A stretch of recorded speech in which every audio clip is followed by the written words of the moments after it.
वंदे मातरम का नारा लगाकर लोग जेल गए, लाठियां पड़ी उनको।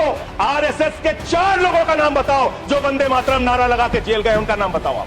52 साल तक हिंदुस्तान का तिरंगा झंडा आरएसएस के मुख्यालय पे नहीं फहराया। आप तिरंगे का विरोध करते हैं, भारत के राष्ट्रीय ध्वज का विरोध करते हैं। जो लोग तिरंगे और राष्ट्रीय ध्वज का विरोध कर सकते हैं वो भारत माता के सच्चे सपूत नहीं है। भारत के प्रधानमंत्री को और पूरी की पूरी भारतीय जनता पार्टी को, जो अपने आप को आरएसएस को अपना आदर्श मानती है, पूरे देश से माफी मांगनी चाहिए। वंदे मातरम का नारा लगाकर लोग जेल गए, लाठियां पड़ी उनको।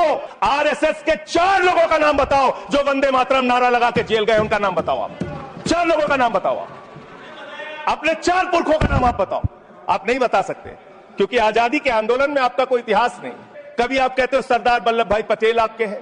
अरे भैया, सरदार वल्लभ भाई पटेल ने आरएसएस के ऊपर बैन लगाया था, यह रिकॉर्डेड हिस्ट्री है। और जब 18 महीने जेल में रखा गया आरएसएस के लोगों को राष्ट्रपिता महात्मा गांधी की हत्या के अपराध में, जब उनको छोड़ा गया, बैन हटाया गया, तो उसमें शर्त लगाई कि आप राष्ट्रीय ध्वज को मानेंगे, यानी कि आप तिरंगे झंडे को भी नहीं मानते थे।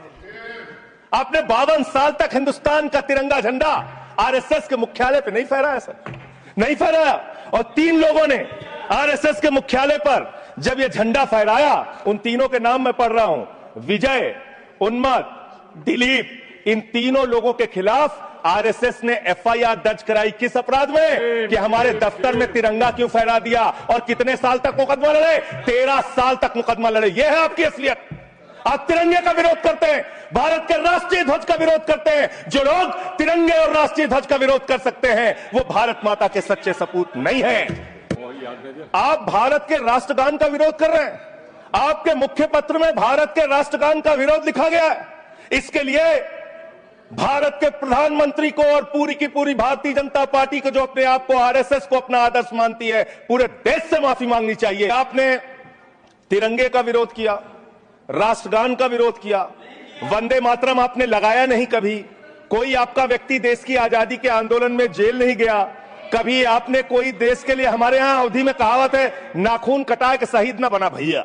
तू तो नाखूनों नहीं कटाया भैया, बिना नाखून कटाए शहीद बना चाहता है। जिन्ना के साथ आपके कितने गहरे और मधुर संबंध थे, क्या इस देश के लोगों को पता है? नहीं पता, मैं बताता हूं। श्यामा प्रसाद मुखर्जी जी फजलुल हक की गवर्नमेंट में फाइनेंस मिनिस्टर थे, और फाइनेंस मिनिस्टर रहते हुए उन्होंने अंग्रेज गवर्नर को चिट्ठी लिखी थी। यह चिट्ठी लिखी है। आपने भारत छोड़ो आंदोलन के खिलाफ, आपके नेता, जनसंघ के पहले राष्ट्रीय अध्यक्ष और तत्कालीन गवर्नमेंट में जो वित्त मंत्री थे, उन्होंने चिट्ठी लिखी अंग्रेज गवर्नर को और कहा कि भारत छोड़ो आंदोलन, जो हिंदुस्तान के क्रांतिकारियों का आंदोलन था, जो देश की आजादी का आंदोलन था, वो आंदोलन कुचल देना चाहिए, खत्म कर देना चाहिए। यह है रिकॉर्डेड हिस्ट्री आपकी। जिन्ना और आपके रिश्ते क्या थे? कितने मधुर रिश्ते थे। एक राज्य में सरकार नहीं बनाई मान्यवर इन्होंने, नॉर्थ वेस्ट फ्रंटियर, सिंध प्रांत, और फजलुल हक की गवर्नमेंट। फजलुल हक वो शख्स है जो पाकिस्तान बनने के बाद वहां की सरकार का गृह मंत्री बना। आपके रिश्ते उन लोगों के साथ थे, यह देश को पता होना चाहिए। आप भारत की सेना को 4 साल के अग्निवीर पे लेके आ गए, जो हिंदुस्तान की सीमा की सुरक्षा करने वाले हैं, जो वंदे मातरम का नारा लगाते हैं हमारे जवान, हमारे सैनिक, जो -50 डिग्री टेम्परेचर में सियाचिन में, +50 डिग्री टेम्परेचर में, जैसलमेर में भारत की सीमाओं की रक्षा करते हैं, इस मातृभूमि की रक्षा करते हैं। उनके पीठ में छुरा मारने का काम आपने किया, उनकी नौकरी 4 साल की कर दी अग्निवीर की। आपको मातृभूमि से प्यार है, आप देशभक्ति की बात करेंगे। अरे मैंने साइकिल चोर सुना था, लॉकेट चोर सुना था, स्कूटर चोर सुना था, मैंने सुना था तमाम तरह के चोर होते हैं। आप लोग तो वोट चोर निकल गए हिंदुस्तान के अंदर। वोट चोर, 3 करोड़ वोट उत्तर प्रदेश में, 3 करोड़ वोट की चोरी करने जा रहे हैं। कल की मीटिंग में पता चला 17.5% वोट उत्तर प्रदेश में काटे जाएंगे। आप ये कर रहे हैं, ऐसे लोकतंत्र को मजबूत करेंगे? ऐसे आप मातृभूमि की सेवा करेंगे? हमने फिल्मों में सीन देखी है, डाकू लोग आते हैं, जय भवानी जय भवानी जय भवानी कह के, और वो गांव का गांव लूट के चले जाते हैं। जय भवानी कह के गांव का गांव लूट के चले जाते हैं। हम इस देश के अंदर किसी भी सरकार को वंदे मातरम और भारत माता की जय लगाकर देश को लूटने की इजाजत नहीं देंगे।